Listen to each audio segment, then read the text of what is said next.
Hey everyone. A few months ago I found myself with a mountain of finished custom WoW content, and with Classic Plus steadily approaching, might as well show it and use it to discuss some ideas and concepts for that. We're gonna be talking new zones, new raids, new quests, new dungeons, modified existing dungeons, battlegrounds, and much more. We will also talk about the importance of classic WoW art and lore with a special guest, Intra. I should also briefly note, with the current witch hunt, that everything you're about to see are just personal ideas that will not be released, shared, sold, or otherwise distributed by me, and everything is recorded on a local sandbox.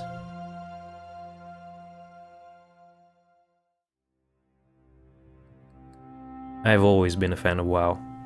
It is undoubtedly a monumental game built by monumental people. The fact that it stands the test of time, even after all these years, is a testament to what was actually achieved, by chance or otherwise. The idea of adding to it or trying to improve aspects of it is not a novel concept. There was just so much left on the cutting room floor, so many storylines and interesting locations, and also there are just so many pain points that need to be addressed. To me and to many other classic players I know, AQ has always been one of these pain points. It's long, it's convoluted, relatively monotonous, and starting progression there never feels fun. In the early Friends and Family Alpha, AQ was way different. Monolithic, large, enigmatic ruins. At the center there were these numerous obelisks that, in my mind, were the thing that suppressed Cthulhu's corrupting influence. You may have seen some surviving remnants from that. South Silithus has a few of those out of bounds, but sadly the zone was never finished and was remade at least 3 times. But how would a finished and somewhat reimagined Classic Plus version would look like? What if AQ20 was instead an open world raid zone hybrid, with an emphasis on guild and community activities? What if it had a variety of events, PvP and PvE, for both content and flavor? Like Oro from AQ40 patrolling around the obelisks, acting similarly to the worms from Dune, killing every inattentive adventurer. And in turn, what if guilds could complete activities to get the ability to summon it as a world boss? The old unfinished zone had a rough framework of points of interests, like the egg hatchery here.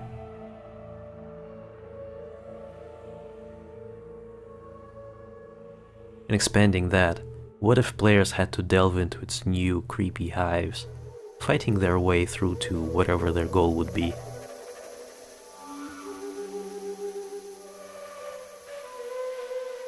With one of those being to destroy the broodmother of the hive. In the retail game, albino Silithid were designed as the alpha of the species. But there is also an unused black variant for some of the models. What if they were the brutes that protected the above-ground area? And finding and dispatching of their commanders was one of the activities for the players.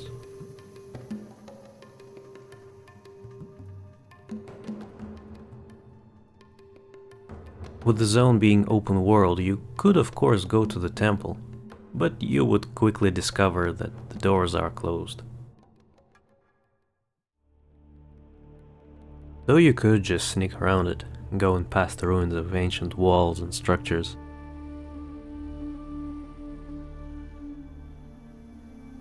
When you got to the back of the temple, you would make your way inside, just to see it overtaken by time and sand, and it being completely empty.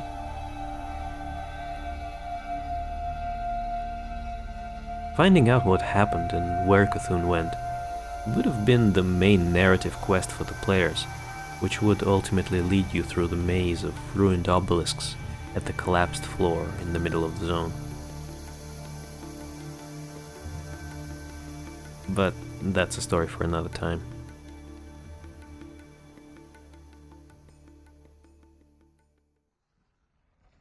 Another pain point is Molten Core as the starting raid. The model itself was finished almost half a year before the raid released, but it was intended to be cut. Then Blizzard decided to put it in last minute, and famously, it had to be populated and scripted in a single week. And a great deal of things suffered from it. In my opinion, Sulfuras is the pinnacle of that. Compared to Thunderfury and Atiash, it's comically easy to obtain. How might a reimagined questline for it look like? This will be a playthrough of such a questline. It is fully custom, but the length and the format probably won't be for everyone. So if you just want to see new environments, skip to the Ancient Depths chapter, and go to Uldum after that. The playthrough will be somewhat cut down, but the intention is to give sort of a second-hand experience playing through it. Well, most of it. I will summarize quests and comment on things here and there. As for what you are seeing in the background, it is a custom pseudo phase 1 of the Ragnaros fight. The players are constantly sustaining fire damage debuffs, and have to protect Executus on his way to the core. For this, the script itself is sped up and Ragnaros won't go through any of his intended phases.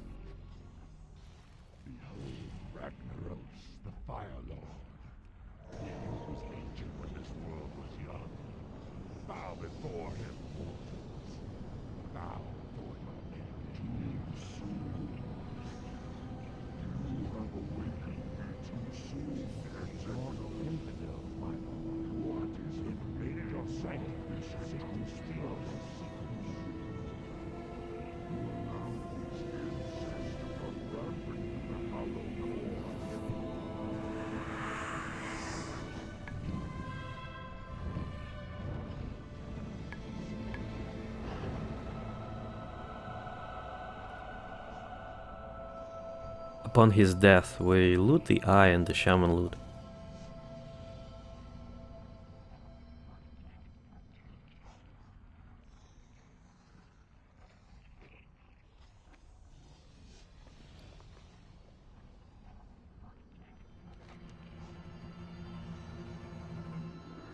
After inspecting the Eye, we are off to find whoever can help us with it.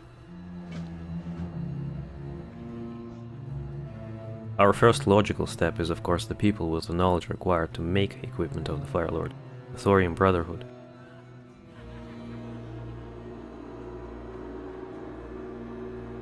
What's on your mind?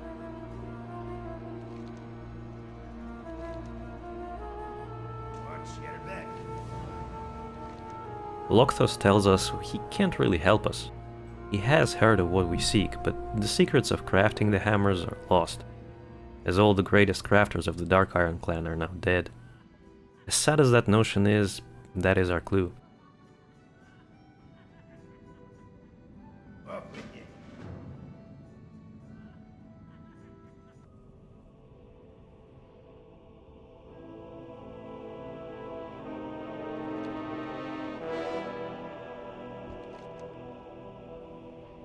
And thankfully, if we did our Blackrock Depths key quest, we might know one Master Hammersmith, the creator of Ironfall and Ironfell, the chief architect of the Dark Iron clan, Franklin Fortright.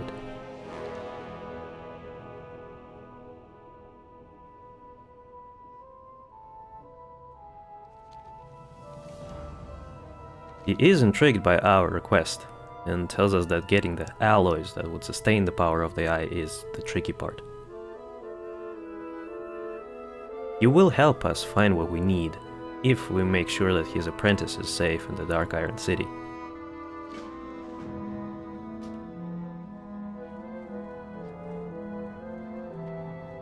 We search the whole city and find nothing. She's nowhere to be seen. Thinking she might have gotten into trouble, we start checking the prison, cell by cell.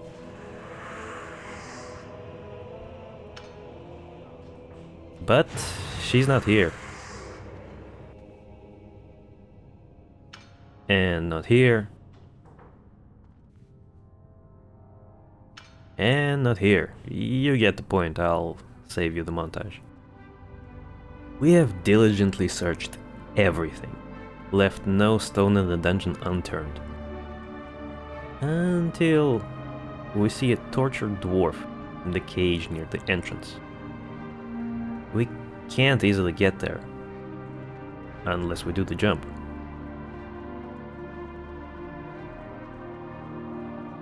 A few races can do it without speed potions, rocket boots, and nifty stopwatch, but some have to have them. It should be easy enough.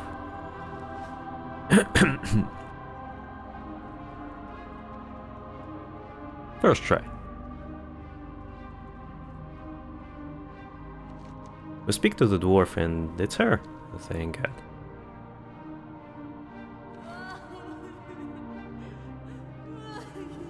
She tells us her story, how she was framed and given to the interrogator to be tortured. She asks us to kill those who inflicted suffering upon her and to bring back her bag with magical runes. We have killed the whole dungeon anyway, what's 100 more people for us? We kill the Inquisitor and make our way to the bank.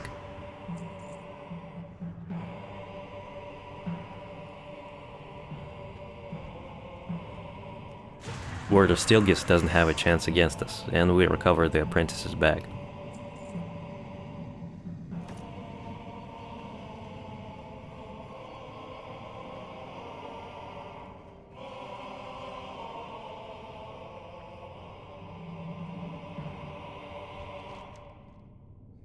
When we return the bag to her, our quest is done. Being betrayed by her people, she feels conflicted on what to do next and where to even go.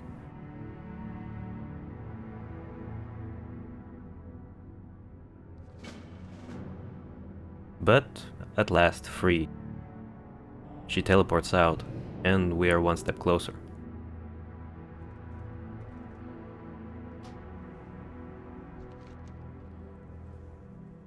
Returning to Franklorn, he is happy that she is safe, and he upholds his end of the bargain.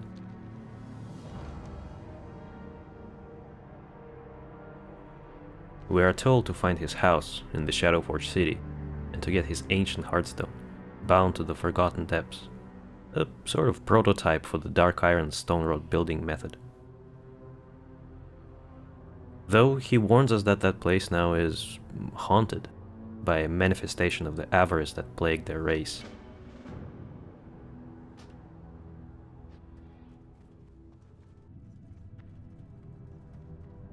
This next concept is not new. Many servers tried using it, but they never went particularly far with it. From one point of view, it is understandable. It is a technical challenge on several levels, risking data loss in quite a few systems. But at the same time, nothing was stopping them from going a bit harder on the concept.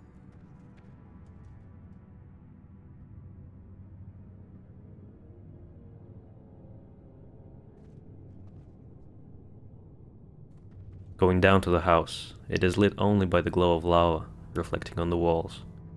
It is unsettling there.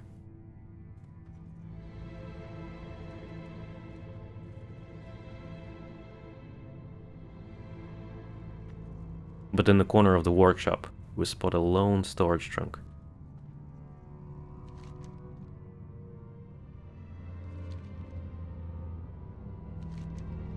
Inside it is the heartstone we sought. The room feels different to the one we're used to. Feels like a portal, not a teleport.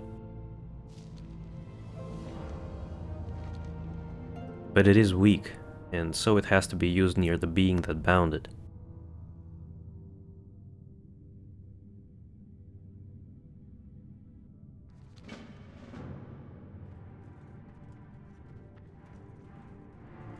Not knowing what awaits you, you prepare for what's ahead.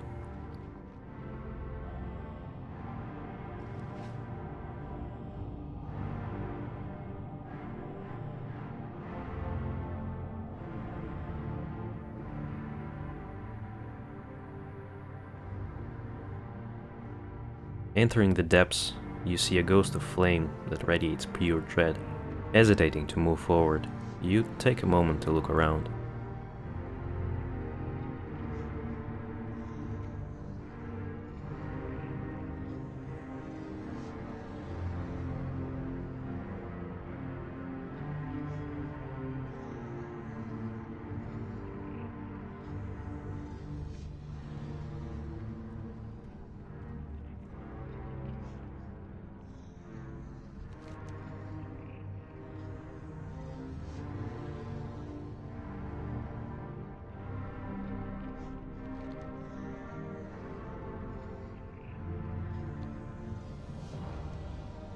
The spirit is a twisted manifestation of the sorcerer Thane Thorison, that dark iron that summoned the Ragnaros.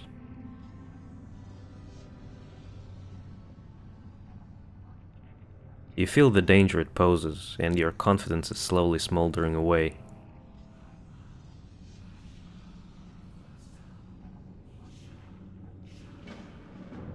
Having gathered your courage, you attempt to vanquish it.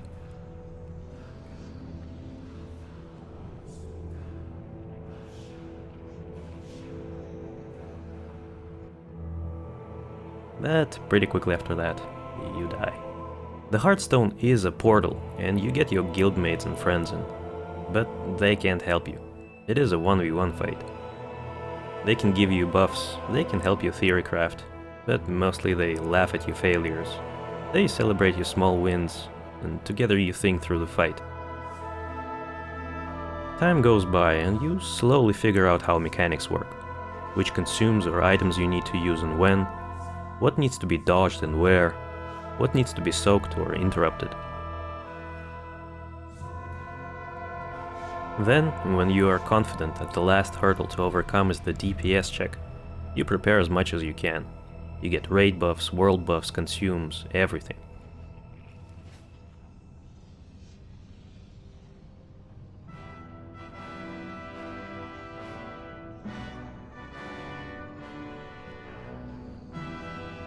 And you try it.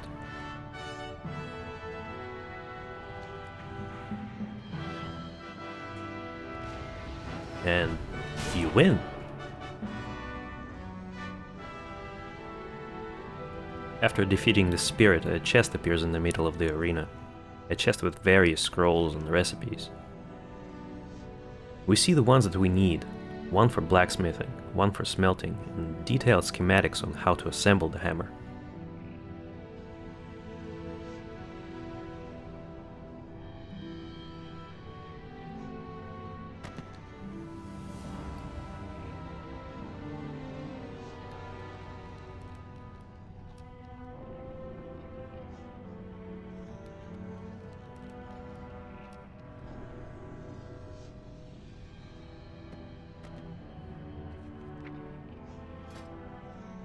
The reagents are now also shown, with the hilt being the only true unknown.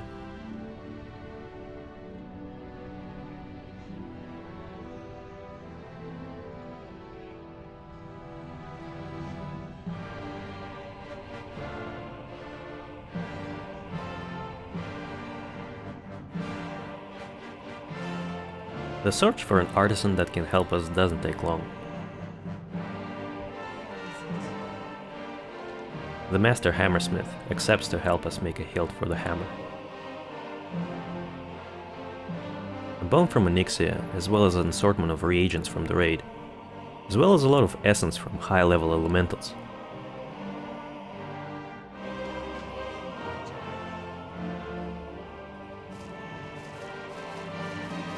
Bringing it all back and combining the elemental materials, we finally get our hilt, onto the ingots.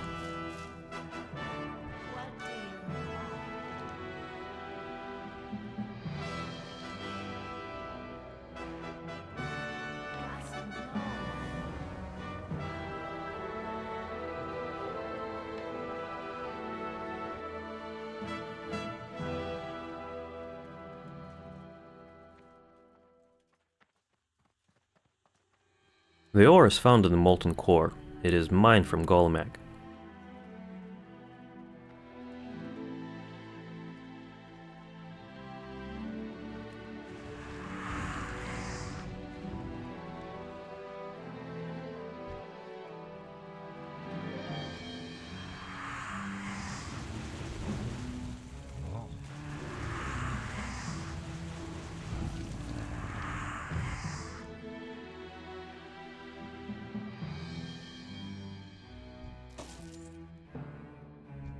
Notably, it requires 315 mining, so a person with a full mining set is needed. This whole questline is very guild-oriented. Maybe even the help of the whole server is needed at times. But the item is the pinnacle of loot for the raids to come. When all the materials for the alloy are collected, Journey to the Black Forge. The scroll noted that the crafting process is dangerous, so we come prepared.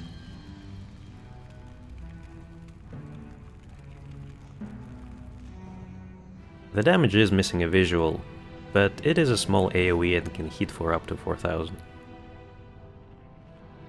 The idea is you either bring a full fire resistance set with you or a healer.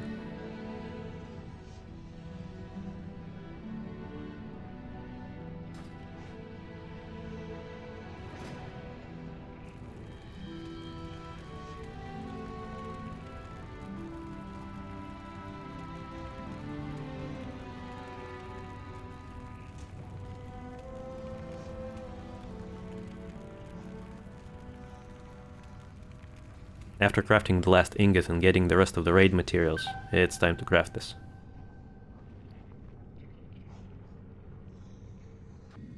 The questline overall involves your guild a lot. The recipe acquisition is offloaded onto the person pursuing the hammer, and so is trusting crafters with them.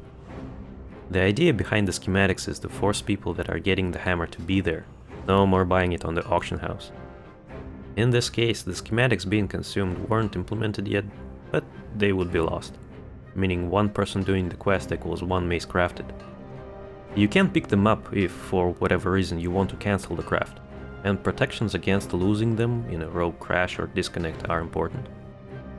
The mace itself is pretty legendary in every way. High DPS, relatively slow speed, high elemental damage, which, along with the active, are probably the strongest aspects of the hammer. Talking about the active, it is a multi-layered spell. The whole thing revolves around Primal Fire, a fire damage type that ignores resistances in most immunities. Pressing the item, the next attack does Primal Fire damage and behaves similarly to Heroic Strike or Maul. It applies a debuff onto your target that does a simple dot, and a debuff on the player, which pulses Primal Fire around them. When the debuff on you ends, the mace erupts, dealing damage around and applying an AoE armor reduction. We'll see it in action after this.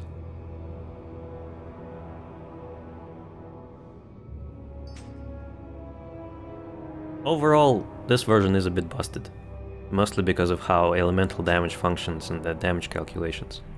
Plus, this character is a paladin, which is a bit overtuned in a few fronts, with seal twisting. It is also in the fully rebalanced Phase 1 bis. Applying raid buffs and most raid debuffs, here's the damage and the active.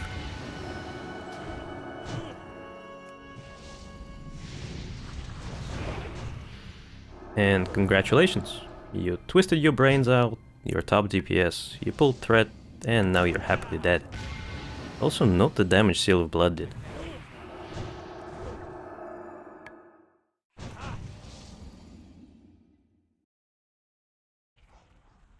Similarly to Sulfuras, another item that was always disappointing is Vendorstrike. When Blizzard were creating items, they had a robust system of stat weights and stat budgets in place. They still do. By the way, some stats there are quite overvalued. Defense, resistance, MP5, HP5, dodge, etc. They're insanely expensive compared to what they actually bring to the table. But even with this system, it feels like original developers treated unique abilities as equal to stats, resulting in a lot of items being, oh hey, this is a big axe that shoots freaking fireballs. Awesome. No need to add stats to it. Stock Shadowstrike and Thunderstrike fell into the same category.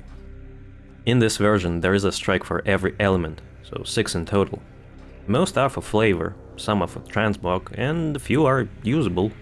Usually, items seem to use 90 to 95% stat budget. If the polearm is a bit of a meme, there is an easy way to fix that. But it's not the items themselves that I want to talk about.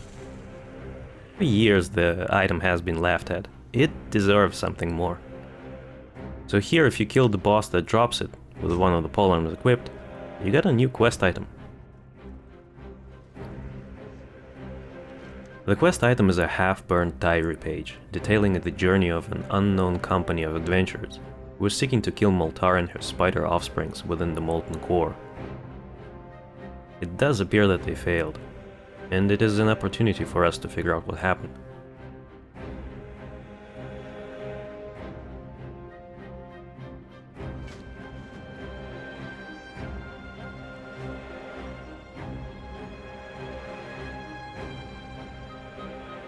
Following the vague descriptions from the page, we find the camp that the company set.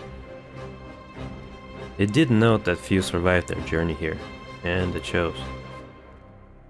On a nearby hill, we see the leader of the group, Mara.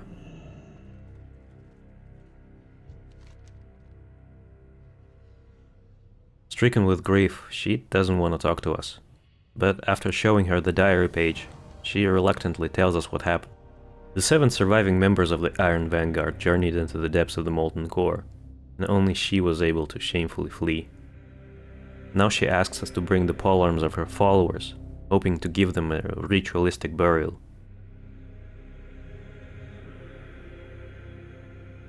And now the player has to get 6 polearms from the molten core.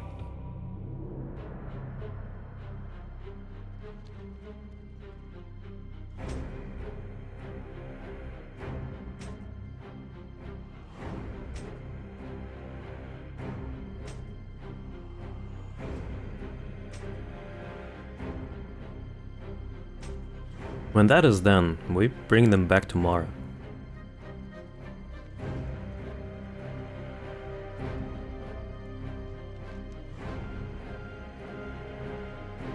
She thanks us and tells us that with this, the Vanguard dies today. As a reward, she hands us her polearm, True Strike. This item, being somewhat hidden and taking so long to acquire, is a high item level. It also uses a lot of the stat budget and has an active. Happily armed with a new shiny weapon, we'll leave here to stare into the lava flows below and go do some DPS checks. The active is a buff, buffing armor penetration. Otherwise it is a generalist polearm that will fit all classes that can wear them. Sorry shamans, maybe in another timeline.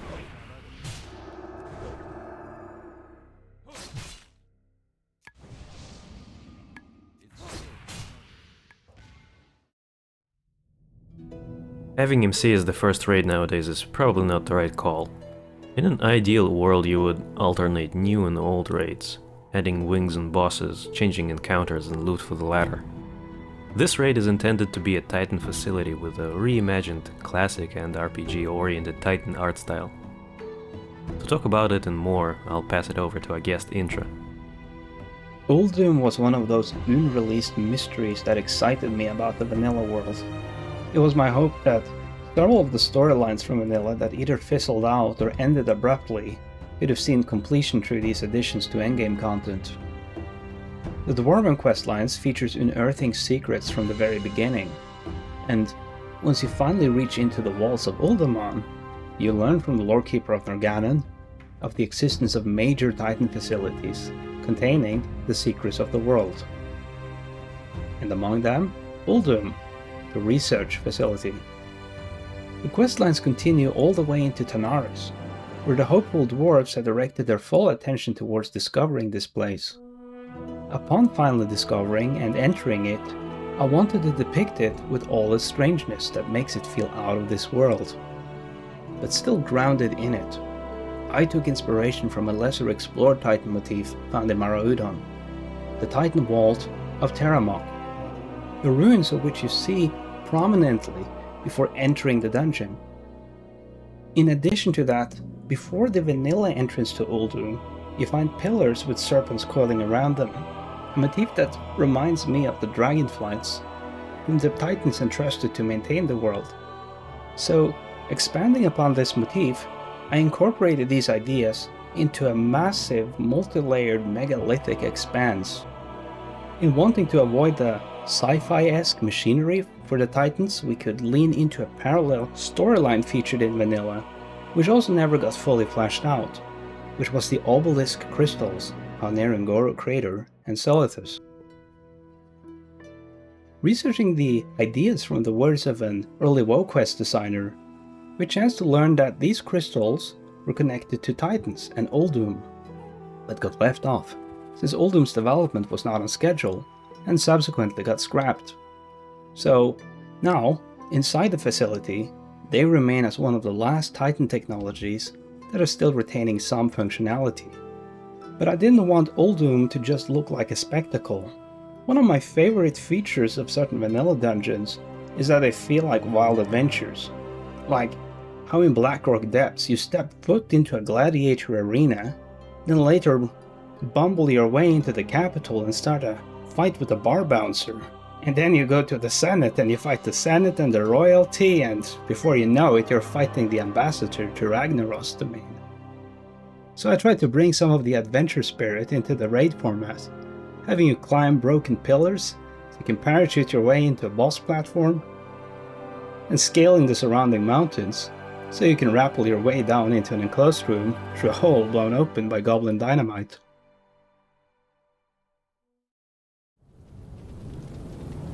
The path cuts off in different directions.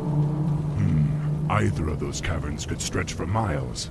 Perhaps we should split up. Very well. Be careful, young one. There's no telling what ancient creatures lie within the mountain's depths. Warcraft 3 was my introduction to the whole Warcraft universe. And so when picking up World of Warcraft, it felt like I was stepping into that world. The jump in fidelity felt amazing at the time. The more advanced graphics in the campaign screen was now the baseline. And I cherished that feeling of continuity between the games. So with Stonetalon, I wanted to expand upon that thematic bridge. And from what we could learn from very early in development pictures of WoW, the campaign mission from Warcraft 3 seemed to have had a counterpart in WoW. First seen by the name The Talon, later as Stonetalon Peak. In creating Stonetalon Peak, I envisioned it to feature the old school creatures of Azeroth. The kobolds, spiders, thunder lizards, harpies, and wyverns. Something I enjoy about the aesthetic of Vanilla WoW is the conceptual simplicity of things. The enemy creatures don't need to look high concept or overly elaborate. Same goes for my own character. And that groundedness lends itself to the RPG setting. It makes my character feel connected to the world. The name of the Warcraft RPG book that predominantly covered Kalimdor was called Lands of Mystery. And that is what I wanted to honor with this environment. It is something I adore about certain places in Kalimdor, that you're stepping into zones that themselves are shrouded by mystery, echoing what are ancient stories. Stories that aren't ours to tell, but gives us glimmers of events that are vastly remote to us. And perhaps we will never know the full extent of these stories. But they do add color to the world as we explore it.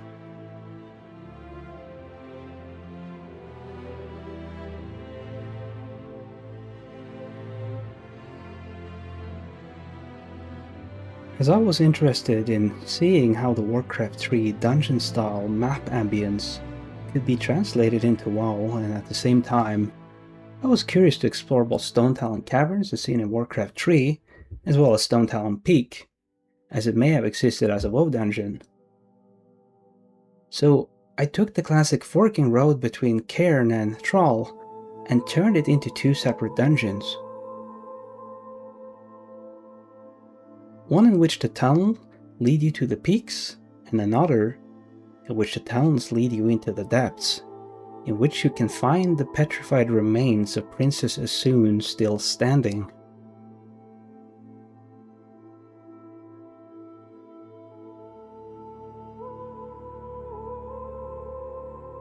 For the Stonetalon Cavern section of the Warcraft mission featured a number of skeletons, and while that may just be a generic unit you'd use for a Warcraft 3 dungeon crawler map, I myself became intrigued by the idea of seeing Night Elf undead. Highborn that haunts the area not only as ghost, but also as cursed undead. Unfortunately, I didn't get to the stage where I could explore what the skeletal Night Elves would have looked like, what their armor would have been like.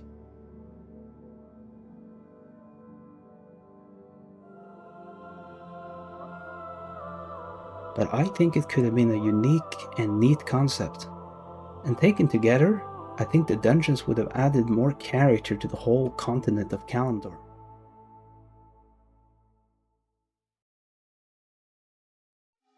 In my opinion, for Classic Plus, having modified existing dungeons can be just as impactful as new dungeons. For example, in Alpha WoW, Sunken Temple had a different set of textures and a way different lighting.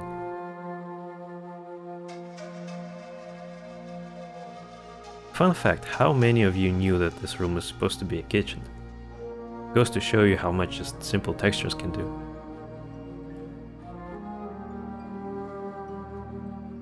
Comparing the retail dungeon to a tweaked version, the difference is pretty drastic. Simplifying problematic dungeon layouts, improving flow and ambience can be very important and very impactful.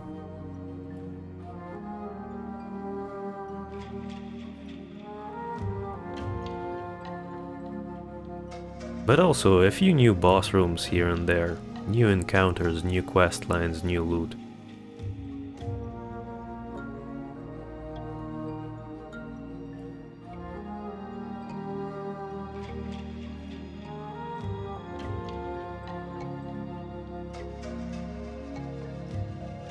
And for new dungeons, WoW has a wealth of possibilities. For example, conclude the Burning Blade storyline in Shadowbreak Ravine.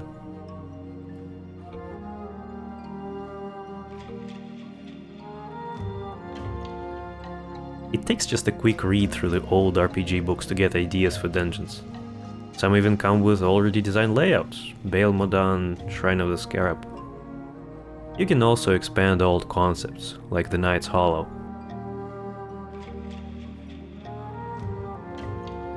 And the same goes for raids. The choices are quite extensive. For example, here's what a reimagined Grim Battle raid could look like in the classic art style.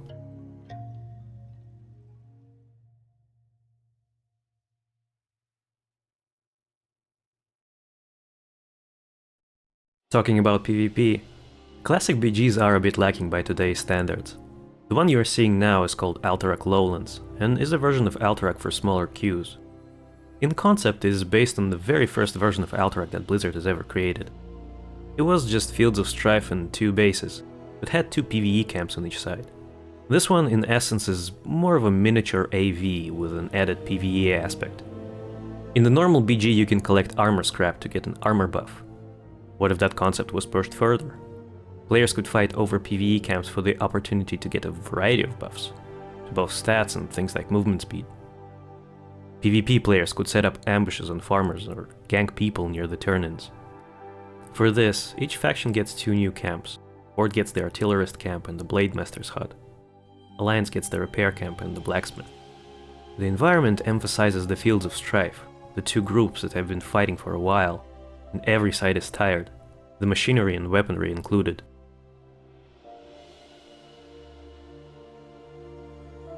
Near each faction's base are 2 new PvE camps, the Forest Trolls and Moss High Knolls. Each camp has an extensive micro-dungeon, with a boss at the end. Turning in their head would result in a global buff for the faction.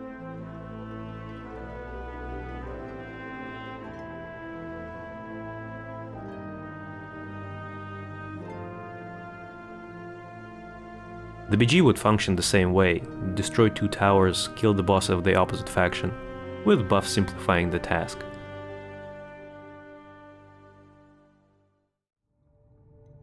Another idea is to do cosmetic changes to existing BGs from later expansions, bringing them to the classic style and setting. This is Gillijim's Isle, a sort of spin on the Eye of the Storm, with both factions sending an expedition here, neither of which are successful in their landing, and the fight ensues. Just bringing BGs from later expansion is not enough though, in my opinion. It is an opportunity to spice things up, to add new variables and new mechanics. For the Eye of the Storm, I feel, there's a power fantasy of playing a druid or shaman, maybe a rogue, and getting people knocked off the map. This version plays into it.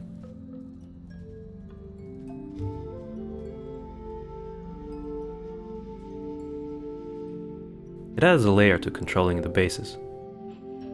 When a faction captures one, an opportunistic goblin appears, trying to sell you some explosives.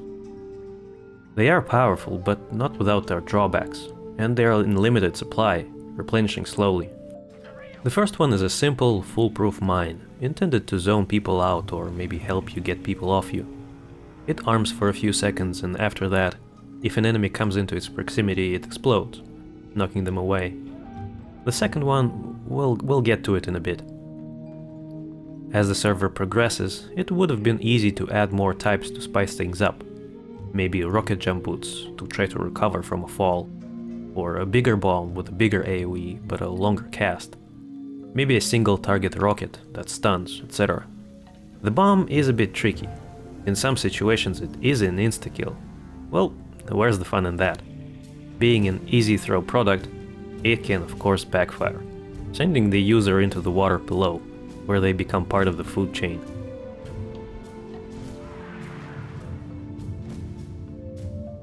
The same treatment can be done with arenas. A few easy reskins would boost the variety for gameplay.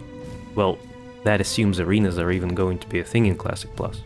If they are, arena-exclusive rewards would have been good to see. Over the years we've seen the community want to host PvP events. Why not lean into that? Would have been good to see a spectator-oriented arena, with a few things for flavor, like being able to pay gold for VIP tickets to get access to the balconies. Doubt that will ever happen, since GM involvement will probably never happen on live servers, but it would have been cool to see, and a big spectacle for the whole server. The next two chapters will be 2 more quest playthroughs, this time solving a much smaller issue than a legendary, add enchants, equal in effort and reward. But these parts are here mainly for archival purposes, so I would recommend skipping to the Final Thoughts chapter. But if you do want to see another big custom questline, get your snacks and buckle in. The story starts sometime after the players defeat Alterac for the Tier 0.5 questline. The quest givers were granted an audience with the leader of each respective faction, spreading word of the players' heroics, and it just so happens that that is precisely what's needed now. In this case, King Magni wants to speak to us.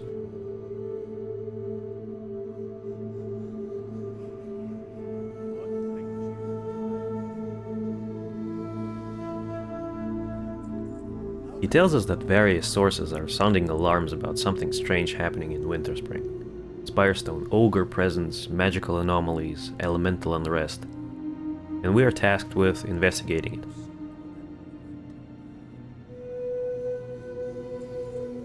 Before we leave, we're given a stack of scout reports. Reading through them, there are mentions of a Titan mountain pass and massive dragon remains. So we move to Winterspring.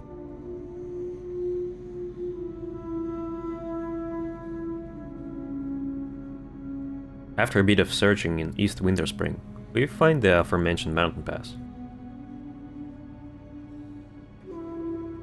On our way through it, we do another unrelated quest, where a battle master from each faction asks us to find the resting place of an old legend of each faction. Both don't know what happened, and they think their dead soldiers must have died in a heroic fight. In reality, the two parties froze to death in the harsh environment of Winterspring. But we won't tell that to the quest givers. We pay our respects and move forward.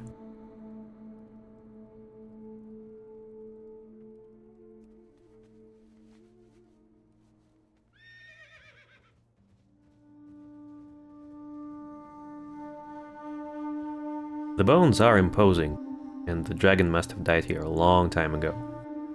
It also looks like in its last moments, it was trying to do something to the massive crystal near it. You catch a strange thought in the back of your mind. With every step closer to the crystal, you feel your chest tighten. Moving forward, we spot a lone Furbolg hut and the substantial ogre forces. Near the hut, there is a Furbolg in Shadowmelt, undoubtedly hiding from the ogres. The Furbolg is scared of attracting unwanted attention and asks us to call the attackers before we can talk. And we do just that. It looks like there are several spots of crystalline and arcane ground spreading from the crystal. as well as from 3 of the ogre's ritual spots.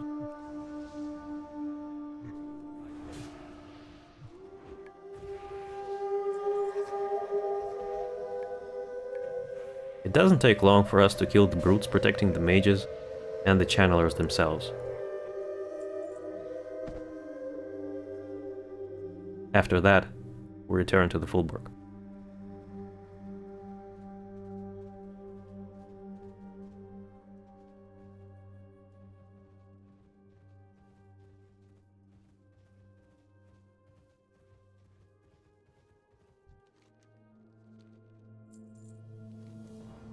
He stares at the crystal and we glance at it too.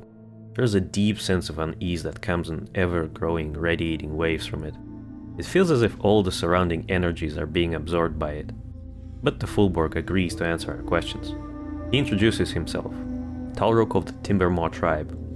Escaping the corruption of Felwood, he found this serene ancient grove and sworn to become its watcher. He calls it the Azure Rest. He is sure that the remains are that of a blue dragon, as when touching the bones one can feel the latent magic in them. Talrok doesn't know how they died, but thinks it was protecting the crystal. Says it's dangerous. After the ogres showed up and started conducting their rituals, it became apparent, even to a non-mage. And you feel it too. And we agree to help.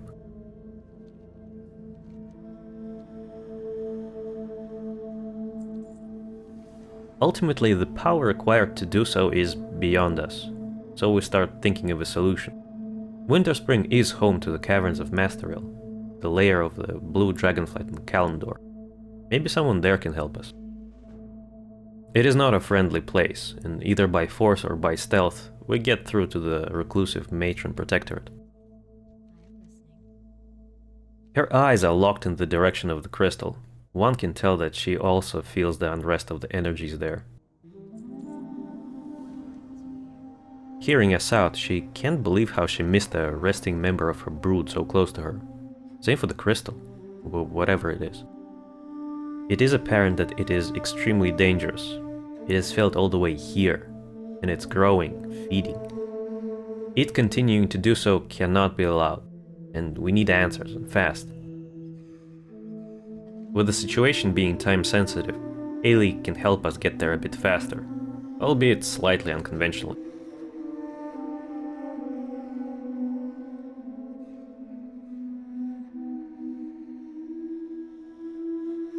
We are tasked with going to the School of Necromancy on Caer Darrow.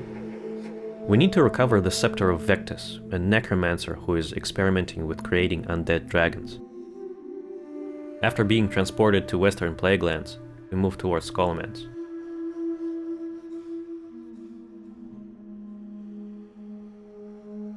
Getting into the study, we bait out the necromancer's students before dispatching of the 2 teachers.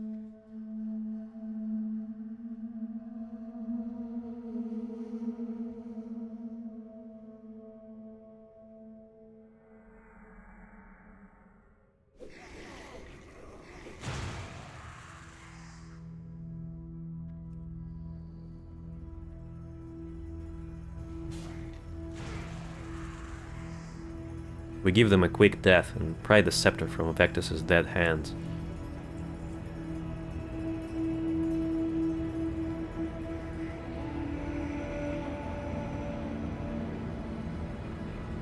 Returning to Winterspring, we show Haley the scepter. Recoiling at the thought of what has to be done, she hands us a potion that, if the situation with the crystal grows dire, will, for a time, cut us off from the nearby magic, allowing us to escape. She sets rules for the vile act we will have to commit. The scepter needs to be purified. We are to seek out a powerful paladin who can accomplish just that. After that, we will drag the spirit of the dead dragon in Azure Rest from the afterlife. But she doesn't want to say that part out loud. Using the same method of travel, we move to Light's Hope.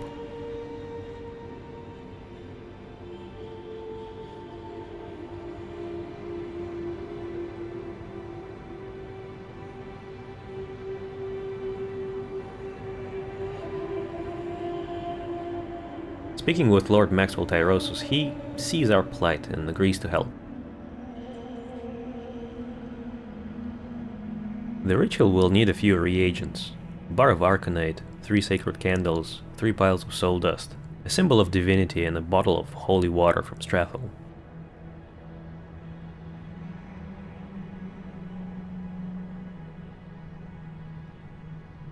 We set off to find everything on the list. If only the chapel had a reagent vendor, or a mailbox. But alas. After acquiring everything for the ritual, we return. Maxwell prepares everything, sets up the reagents in their proper place, and begins to channel the holy magic into the scepter.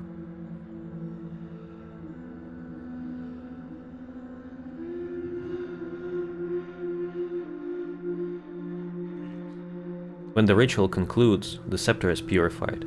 His magic is still vile and shouldn't exist, but the situation is dire and there are no alternatives. He gives us instructions on what to do, and tells us to destroy the scepter after we do what we must. Returning to Winterspring, the tightness in your chest worsens, and a steady sense of fear takes root in your mind.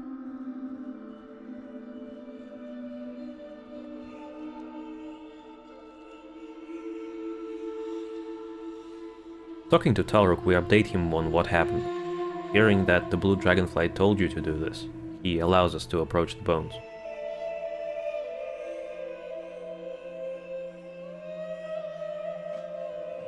Not that there is an alternative, we move towards the skull of the blue dragon.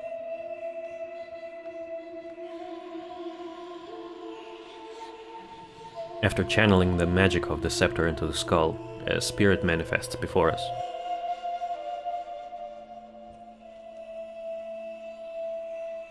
The spirit is visibly confused and seems lost, but slowly he seems to somewhat recover and stabilize. He introduces himself as Veligos, but his attention quickly jumps to the crystal. He can't believe that it is active again, and asks us if we were the ones who undid his spells and are the cause of the impending calamity. We introduce ourselves, and tell him that recently the ogres appeared here and started conducting rituals on the crystal and the surrounding area. We ask for information about it. Crystal, what is it? The blue dragon tells us that it is the cause of the blight at hand, the cause of his demise. He felt this crystal while flying through Northrend. He felt that it grew above a point of connection between several ley lines. Apparently its structure is extremely rare. It is part mana crystal that accumulates magic, and part mana gem that enhances said magic. It grew above magical ley lines, which fed it to a point beyond being stable. Without intervention, it would have gone beyond critical, causing a massive explosion which would unearth the flows of magic from below, resulting in an untold destruction. Veligos then tells us that he used his control orb to put it in stasis and began transporting it to a safer place. That night, the camp that he said came under attack. The attackers managed to navigate past the magical wards that he said. Veligos easily killed them, but during the fight the control orb shattered and the crystal began to feed itself again. The situation was bad. He couldn't leave it there or drop it into the ocean, as the resulting explosion would have caused terrible loss of life. His only bet was to rush to Azurikos, hoping he would be able to help. He made it to Kalimdor when the crystal exploded, even with countless spells that blew him out of the sky. Before his last breath, he put all the magic he had into a complex spell that would put the crystal in stasis again and hide the area from outsiders.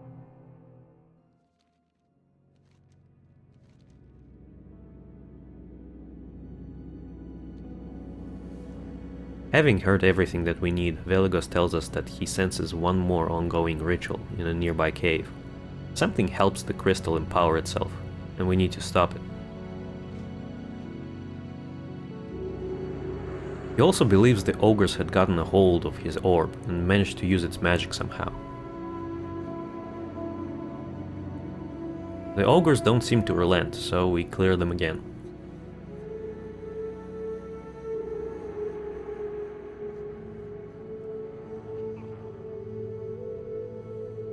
Going through the cave, we clear more channelers and ritualists deeper in.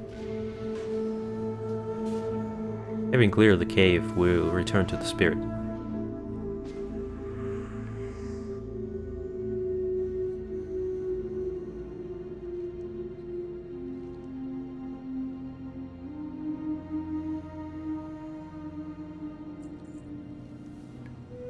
While we were gone, he was looking through the flow of magic within the crystal. He believes he can drag the person that used his orb with a summoning ritual. When we are ready, and when Veligos prepares himself, we summon the ogre.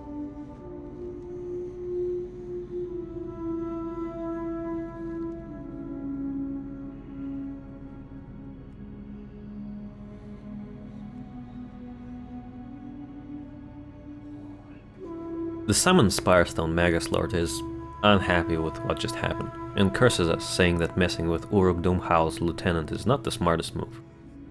We don't really care. The ogre is tough, but not that tough.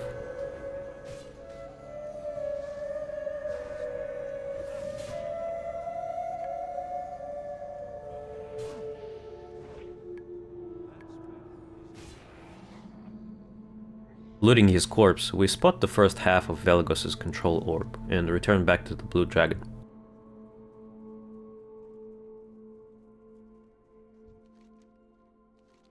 Our only lead is whoever Uldum is. For RP purposes, we don't have the unlock yet, so Veligos investigates. He pours magic into the recovered part of the orb, and it resonates with something. He tells us to gather our allies, and to go to the Blackrock Mountain, to crush the followers of Uruk and to drag him out of the magical veil he hides behind. Hopefully he has the last part of the control orb.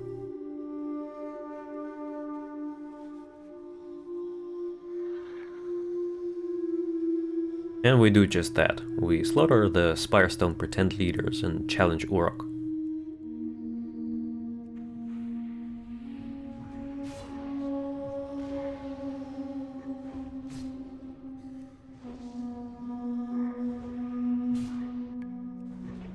After a tough fight, we recover what we came here for and return to Winterspring.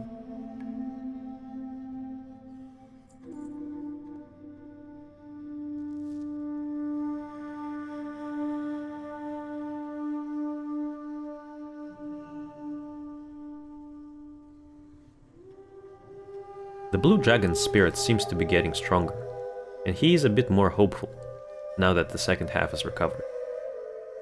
The crystal is still feeding on the surrounding area, drawing magic from further and further away. There is now an audible hum and terrible heat coming from it. You almost feel your very essence slowly being pulled inside.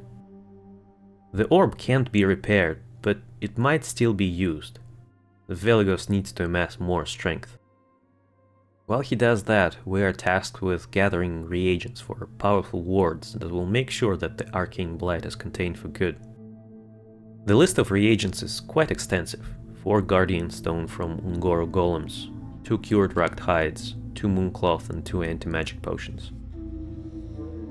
Additionally, we will need a rare metal, Lumenstone, which has anti-magic properties. We are told we might be able to find some in the Karazhan storehouses. That seems to be the biggest hurdle, so that's where we start. Checking Medivh's cellars, they look empty. Only spirits and ruins remain. But it does seem like there's been some activity here recently. The way is clear, crates are moved, someone has been here recently for sure. We delve deeper. The cavern smells like sulfur, for whatever reason. But deep inside the cellars, we find the storage crate. Upon coming close to it, an ambush. A demon jumps out of nowhere, yelling something in demonic.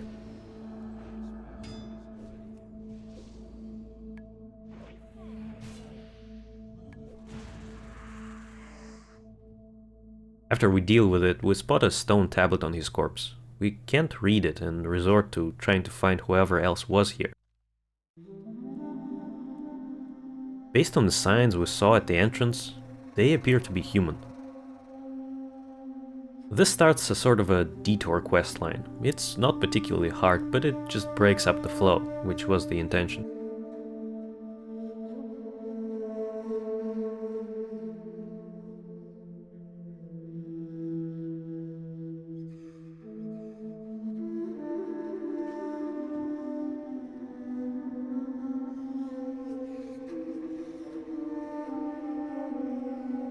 check with Eridan in his camp. We previously helped him with checking magical barriers around Karazhan, but he says it wasn't him. Though at night he did hear some rustling by the river, and we go to investigate.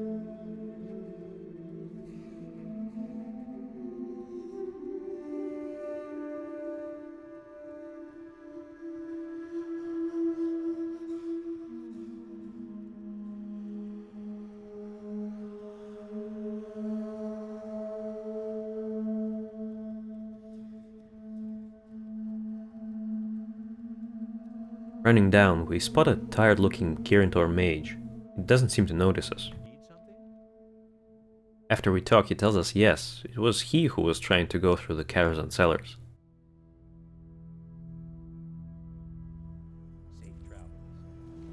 But he doesn't elaborate, and for whatever reason he has lost a big capacity for magic and needs to recover it. For that he needs some mana recovery food and a few drinks, purely for the same reason. In the meantime, he will start translating the tablet.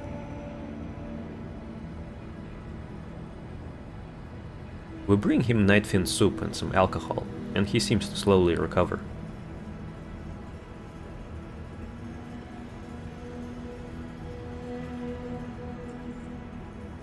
He tells us his name is Caranth Ardentis, a mage from the Kirin Tor. He was on a personal mission to find artifacts that might assist with the ongoing repairs in Dalaran. That led him to the Karazhan cellars, but he was beaten to it. When he arrived, the demons were clearing it. It seemed like a well-coordinated effort. He cast invisibility and moved in closer to investigate. But the closer he got, the harder it became to maintain spells, as if his magic was being drained. The Fellhounds were ultimately able to spot him, and he did all he could to blink out of there, and that came at a cost. He was able to translate the tablet. It is a command from an underling of Lord Kazak. He fears the demons are preparing to take the tower. He deduces that for such a coordinated effort, they have to have a camp nearby. Caranth thinks it's best to strike fast, catching them off guard, and the anti-magic metal we seek is probably there too, along with other valuable artifacts. Though he is still weak, so it's up to us to deal with the demons.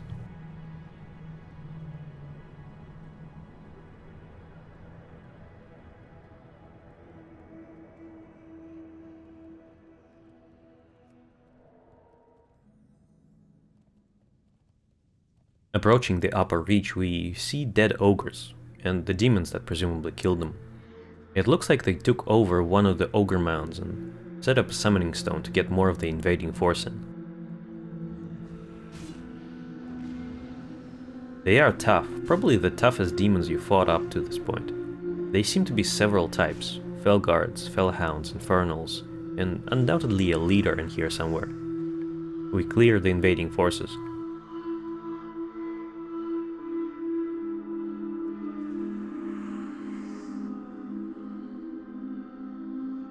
And deep inside the mounds, we spot the Overseer.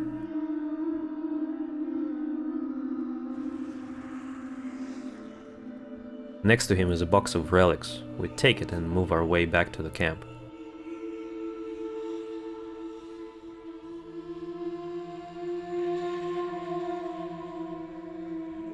Having dealt with the demons, we pass the chest to Caranth. The lumen stone we seek was indeed there too, and we are giving it in a shielded chest. The mage wishes us luck, and tells us to seek him out after we're done. Perhaps by then he will fully recover. With the anti-magic metal acquired, we continue. We contact skilled crafters to secure mooncloth and cure-tracked hides, and are now gathering guardian stone in Ngoro.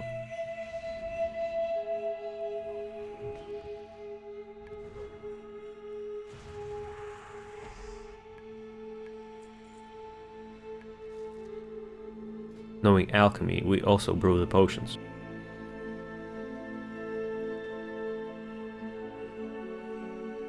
After that, we return to Winterspring.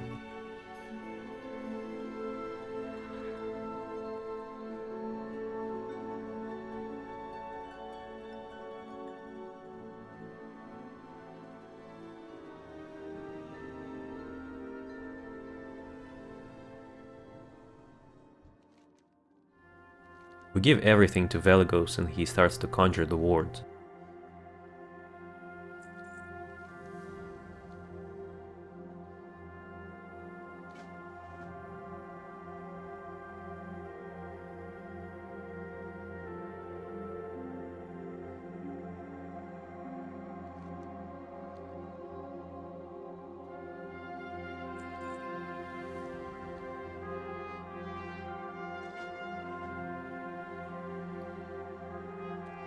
The ogres still press on, so we quickly clear them and place the ward on each of the blighted patch of ground.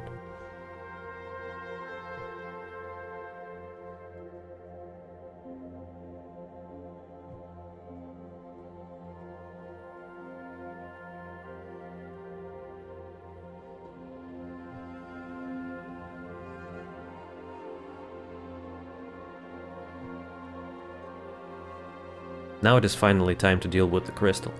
By now the noise that's coming out of it is deafening. It is hard to even breathe.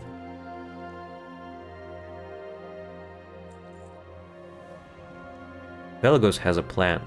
He will pour all he has into harmonizing both parts of the orb, and channel the crystal's immense energy against itself, collapsing its flow of magic. His old failure weighs on him.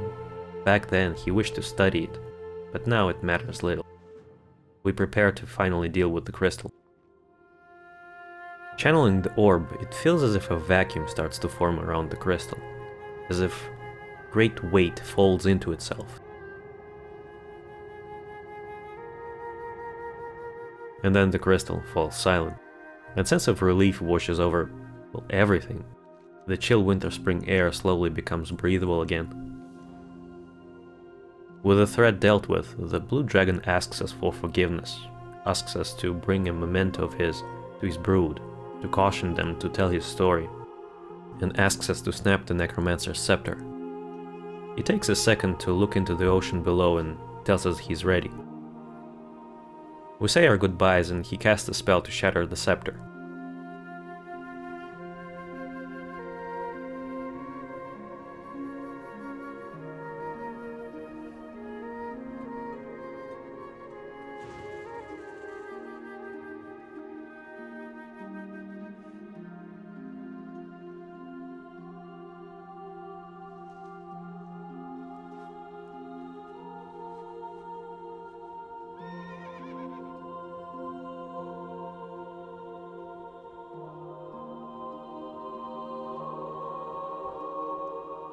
We return to Talruk and tell him everything that has transpired. He thanks us and says that we will always be welcome in this grove. What's left is to honor the blue dragon's request and to bring his memento back to Masterville.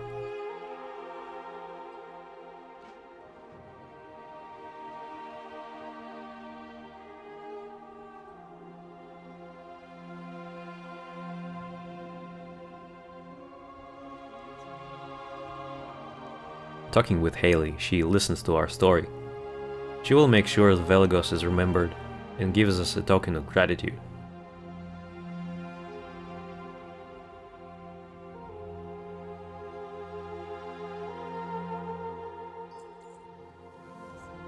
We should return to the king and tell him that his request has been dealt with.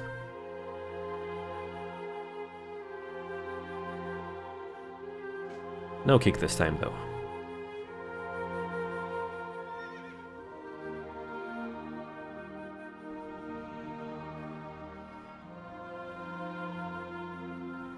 We return to King Magni and update him on everything.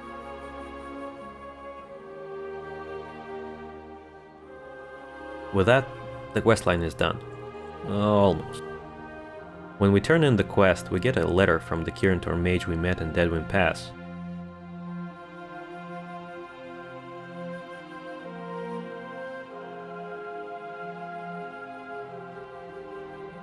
In it he says that he has recovered, and before returning to Dalaran, he would like to help us, as he is a powerful enchanter.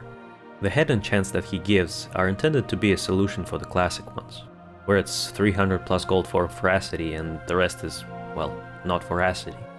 The crystal we got from Haley gives us one almost free enchantment, and the rest of the reagents we need to gather. There are 4 enchants in total: attack power, spell power, healing and defense. In retrospect, defense should have been 10 all resistances, as tanks go for TPS anyway, and defense is quite overvalued in terms of stat budget, as previously mentioned.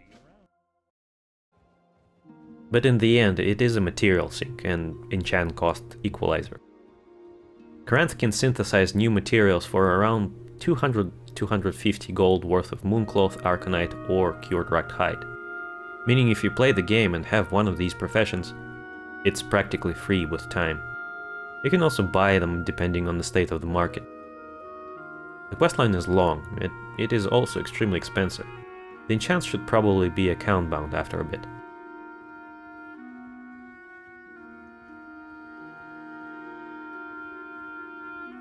The zone also has another secret. Deep in the mountains there is a camp of one of the members of the Explorers League.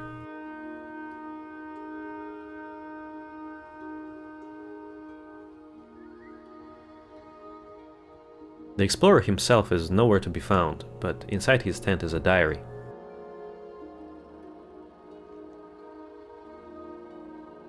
Diary of Explorer Nichols. It seems to be a detailed experience of his expedition to Winterspring. It is presented in an informative manner. It documents how to find a good spot for a shelter, and he does some cooking. He writes that he tried going down the mountain, and saw massive tracks in the snow, either Yeti or Ogre. Deciding today wasn't the day to be a catch and cook meal, he returned to the camp. Day 2. The weather was calm. He went to do some ice fishing near the Night Elf ruins at Lake Keltharill. After that he went into Everlook, trading his freshly caught fish for some firewater, and returned to his camp, ending the day with some more cooking.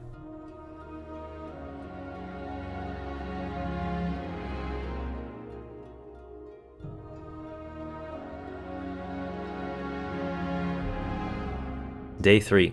The weather worsened considerably, and an unsettling feeling comes from below, near the dragon remains. Unable to go wherever he planned today, the explorer decides to cook. He details the food, and it must have been awesome. Honey butter bread. Wait, the page cuts off just before the recipe. We check the next one, and the next one is also empty. Being an expert in cooking, we take this to heart. The way he wrote about the food, we have to make it. It should be simple in theory. It's just honey, butter and bread. But what's the proper ratios of ingredients? What's the hydration, what's the temperature, the cooking time? We need to consult someone. The person who taught us expert cooking in the first place might be a good idea, so we're off to Gadgetzan.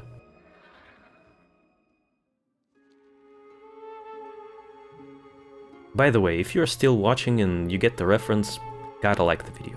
Sorry, that's the rules.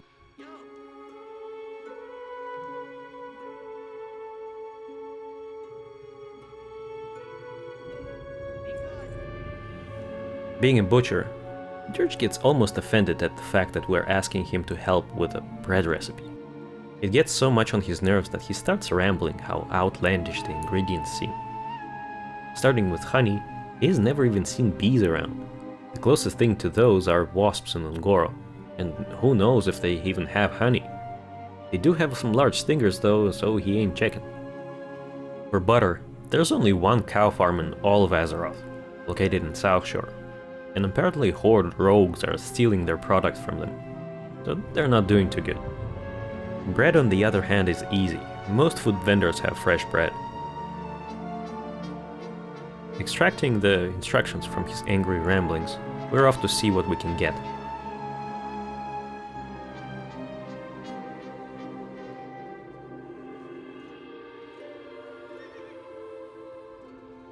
The first step and closest is Ungoro. Very few wasp species actually produce honey, so we need to be lucky.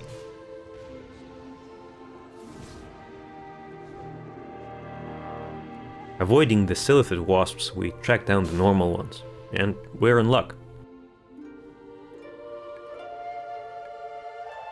Traveling to South Shore, we find the cow farm and buy some butter from the owner. Ord can buy it in Tauren Mill, from a tradesman there, who has hired rogues to steal product from the humans. And now onto freshly baked bread. This should be easy.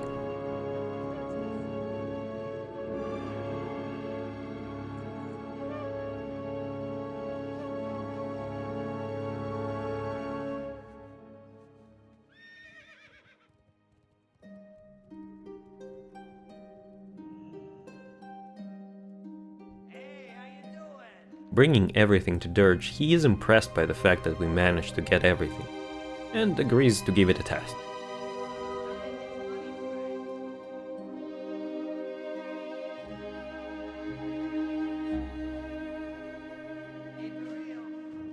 A few test batches later, we have a recipe. Turns out we were overthinking it, and it was pretty straightforward actually, and easy to cook. The more you know. The recipe, aside from a secret questline and a reference, is intended to be a neat cooking unique food.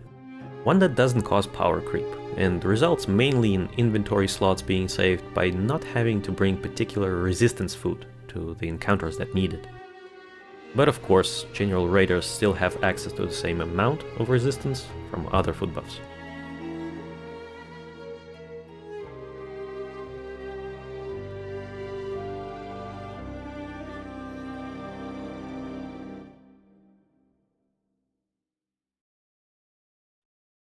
Classic Plus. The fact that when you say this, most people have a vastly different understanding of what that even is and what goes into it is a bit scary. And because of it, ultimately, I think no one can do it right. Because what does that even mean? From the perspective of players, the big picture is clear. It has to feel like you're playing Classic for the first time. Nothing is solved, nothing is known, everything feels familiar, yet also new. But again, how do you do it? Do you stretch lore? Do you add to it? Do you discard and replace it? What do you do with gameplay and systems? I have no answer to that. I know one thing though. Warcraft was built on truly great art. It might not have had snappy gameplay, fleshed out lore, balanced systems or items, but art. Art was on point. Nothing else looked or felt like it. Nothing else still does. Because it was built by passionate people, not as a modern understanding of a video game, but closer to an immersive D&D campaign in 3D. When SOD came out, people that had access to the tools tried their best with what they got. I understand that it was practically a bunch of interns and gameplay people doing their absolute best. Them being able to do it in the first place was a massive technical challenge that had to be overcome. Some people liked what was done, some people saw it as lackluster or going too far. And the art. Do people care about mountains looking like cheese graters and texture blending being all over the place? I want to believe that they do. That at least at the back of their mind, people can feel the difference between this and this. Undoubtedly, now they have more resources, more experience, more understanding, people from different departments working on one goal. But still, what do you do and how do you do it? It's very easy to figure out what goes into Classic Plus. Here, say it with me. Hyjal. Ajara Crater. Maybe Emerald Dream, one way or the other. Caverns of Time. Fun fact, opening of the Dark Portal and Escape from Darnhold were in game files back in beta in 2004. I doubt Blizzard will bother restoring these versions, but it would have been neat.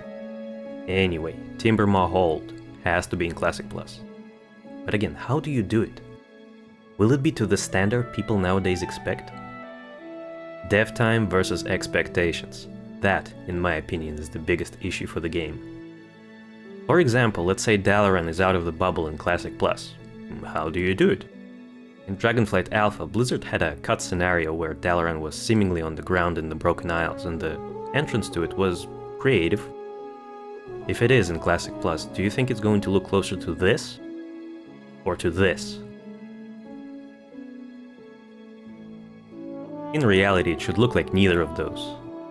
How many years, expansions, game modes people have spent in Dalaran? And from purely an art perspective, Dalaran has some of the cleanest textures in the game. It might work as the magical flying city trope, but in Classic, it is a Warcraft human kingdom that was rebuilt with limited resources. So even though technically there is finished art for it, it doesn't mean that it should be used. Also thematically, the Wrath version is all over the place. Rebuilding it from scratch, expanding the zone will do it wonders. Have the city be gritty and half ruined still. People be tired of isolation but unbroken, creative, having had only themselves to rely on. Have players help rebuild the city, progressively change it as the server progresses, but that's slightly high effort. Same deal with Gilneas. On paper it should be in Classic Plus, but from Blizzard's perspective the art is already done, and the fact that it looks closer to WoD than to Classic can be shoved under the rug.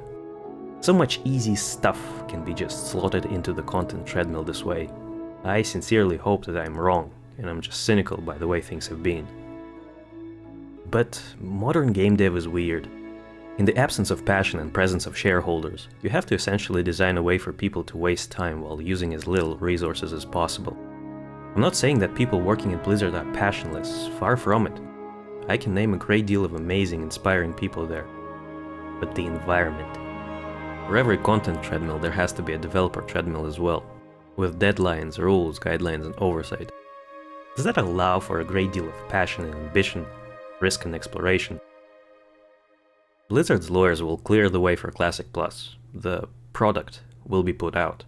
But will it be the Classic Plus people want, the one they expect? Will it be just content?